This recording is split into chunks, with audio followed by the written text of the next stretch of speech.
you let me go. It's too late to save our souls. You don't love me anymore. I can't see it in your face. And so it goes. There's no surprise in a dying rose. Seems that everyone but us knows that we ain't dying with grace. So don't be sad. It's not that bad. We still have more sweet than we have bitter. And when you open your eyes, the sun's gonna rise. All right, that's Handsome and the Humbles, Josh Smith with The Sun's Gonna Rise. Don't be sad. I tell you what, I think I've done that one as an intro before. But man, when I started listening to that, I'm like, dang, Joshy, you getting me all depressed here, bro.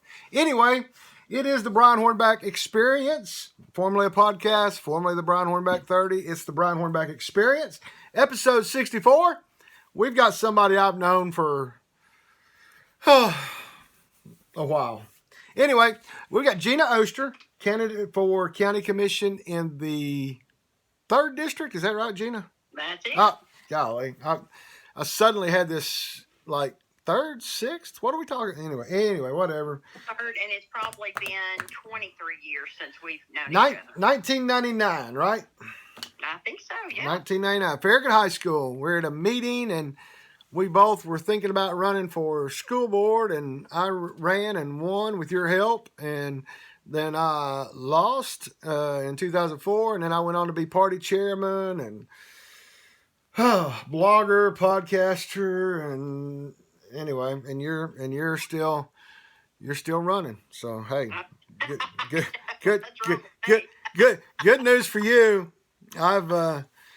We've both earned the shredded T-shirts. You're still doing it. So hey, kudos to you for not giving up. Jesus. Anyway, go on to get better things. So let's. This is the first time you've been on the Brian Hornback podcast. So we'll just kind of.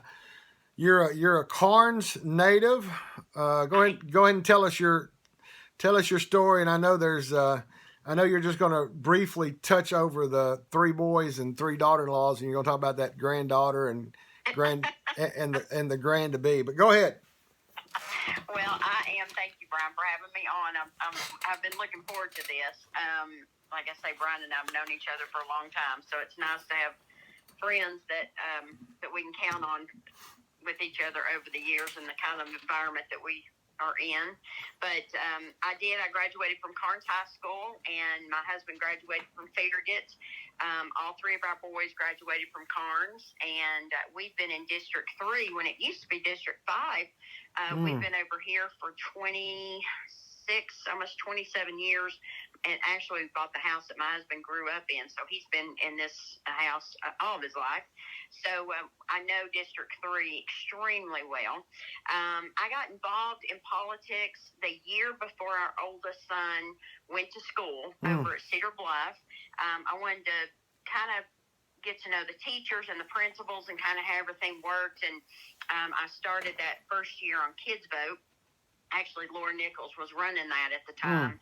And the next year, he was in kindergarten, and somehow I found myself knee-deep in legislative issues at Cedar Bluff.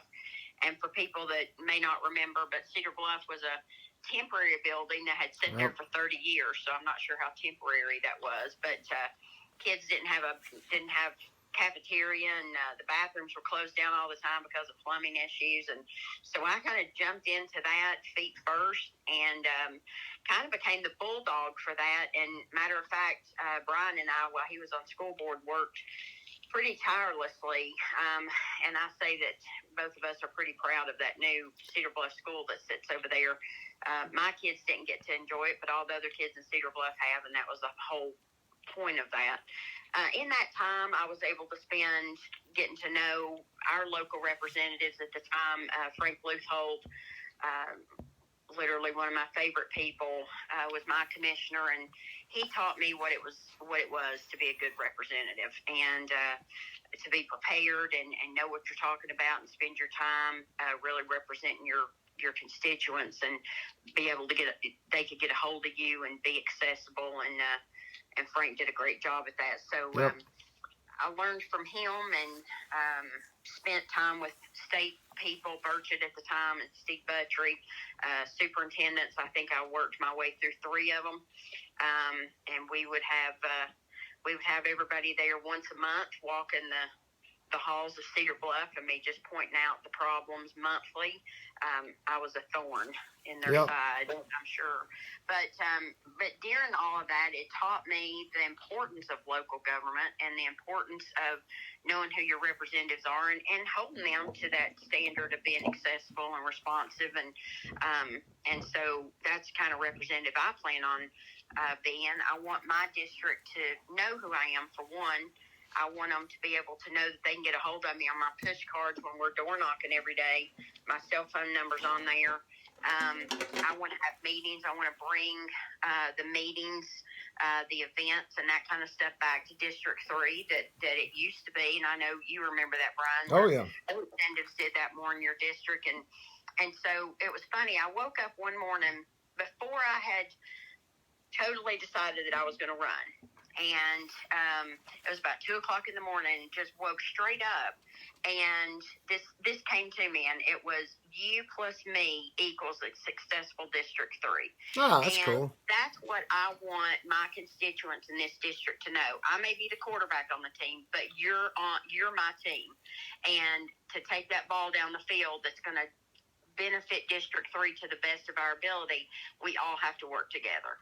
And so I just want them to know that that's my goal and that's my plan. I'm not going to get on and make a whole lot of promises, but the one promise I'll make, and I know that I keep, and I think Brian would probably attest to this, is if you call me, I'm going to call you back. And if I don't have the answer, I'm going to find the person that does. And I'm going to be responsive to you, and I'm going to take this job very serious. Absolutely. Now let's talk about where we know that Cedar Bluff is in District 3, but let's kind of talk about the District 3. It's got kind of an odd shape, but it goes down Middlebrook, picks up. How far down does it go? What all communities are kind of in District 3?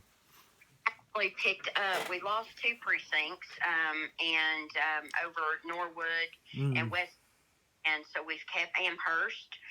We picked up 70W, which is part of Ball Camp.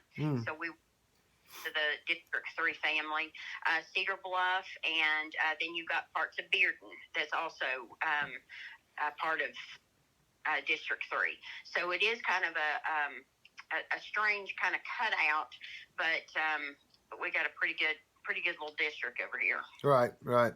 So what are some of the main issues that you're hearing as you're knocking on doors that people in the 3rd District are most concerned about? I think mandates is at the top that we hear, making sure that I'm not for mandates, and I'm not. Haven't been. Spent a lot of time at every county commission meeting or watched it on Zoom during all the COVID. And that was one of the things, I hadn't really planned on running. I hadn't planned on doing it anymore. I was going to kind of just go back into my working on the outside kind of thing. I was kind of afraid you're going to become a blogger and a podcaster, so I'm kind of glad you didn't do that. But well, I thought about that, but no. But as I watched that and started going to it and that kind of stuff, I realized people started waking up and realizing how important local government was, how it really affects our back door. You can watch all the national stuff, and that's kind of all the glitz and that kind of grabs your attention, right? But it's the local stuff that really affects us on a day-to-day basis. And when it was hitting our schools locally, and it was hitting our governments and our restaurants and our businesses